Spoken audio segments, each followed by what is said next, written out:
តោះសួស្តីអ្នកទាំងអស់គ្នានេះជារបៀបស្នើសុំជំនួយពីអ្នកគ្រប់គ្រង website របស់យើងរាល់បញ្ហាដែលអ្នកទាំងអស់គ្នា order ទៅមានការយឺតយ៉ាវមានការរអាក់រអួលឬក៏មានបញ្ហាអ្វីមួយអញ្ចឹងអ្នកទាំងអស់គ្នាអាចស្នើសុំបាននៅក្នុង website របស់យើងដោយគ្រាន់តែអ្នកទាំងអស់គ្នាចូលទៅកាន់ពាក្យថាចុចត្រេ3បន្ទាប់មកអ្នកទាំងអស់គ្នាចូលទៅពាក្យ order ដើម្បីយក ID សេវាកម្មនេះអញ្ចឹងអ្នកទាំងអស់គ្នាមើលកន្លែងនេះគេដាក់ថា ID សេវាកម្មអញ្ចឹងអ្នកទាំងអស់គ្នា copy អាហ្នឹងមកបន្តមកទៀតអ្នកទាំងអស់គ្នាចូលទៅ tray 3វិញអ្នកទាំងអស់គ្នារកពាក្យថា trade kit ចុច trade kit មកបន្ទាប់មកខាងក្រោមនេះនឹងមានវីដេអូណែនាំហើយអញ្ចឹងអានេះជាវីដេអូណែនាំពាក្យ trade kit ហើយនេះជាពាក្យ trade kit ហើយនេះជាប៊ូតុង Telegram ដើម្បីចុចមកកាន់អ្នកគ្រប់គ្រងអញ្ចឹងបន្ទាប់ពីយើងបានមើលវីដេអូរបៀបណែនាំរបៀបស្នើសុំហើយអញ្ចឹងយើងមកធ្វើរបៀបស្នើសុំទាំងអស់គ្នាអញ្ចឹងជាដំបូងយើងចុច select ខាងលើយើងយកពាក្យថា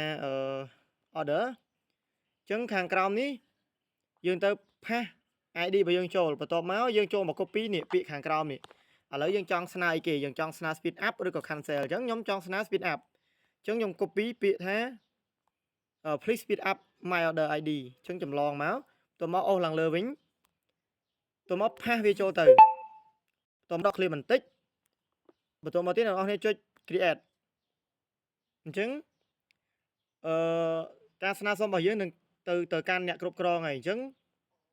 ប៉ុណ្ណឹងគឺចប់ហើយអ្នកទាំងអស់គ្នាអាចចេញមកវិញបានហើយអញ្ចឹងរងចាំadmin គាត់បន្ថែមល្បឿនឲ្យឬក៏អ្នកទាំងអស់គ្នា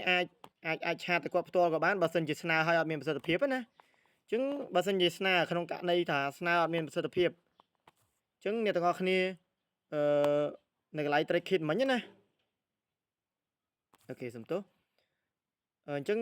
កន្លែង trade kit មិញវាមានប៊ូតុង Telegram អញ្ចឹងអ្នកទាំងអស់គ្នាចុចនៅលើប៊ូតុង Telegram ហ្នឹងមកបើសិនជាអត់មានប្រសិទ្ធភាពអញ្ចឹង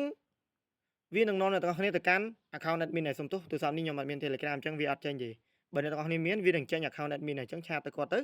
ដើម្បីឲ្យគាត់បន្ថែមល្បឿនបានអញ្ចឹងរបៀបស្នើ trade kit គឺមានប៉ុណ្ណឹងអរគុណ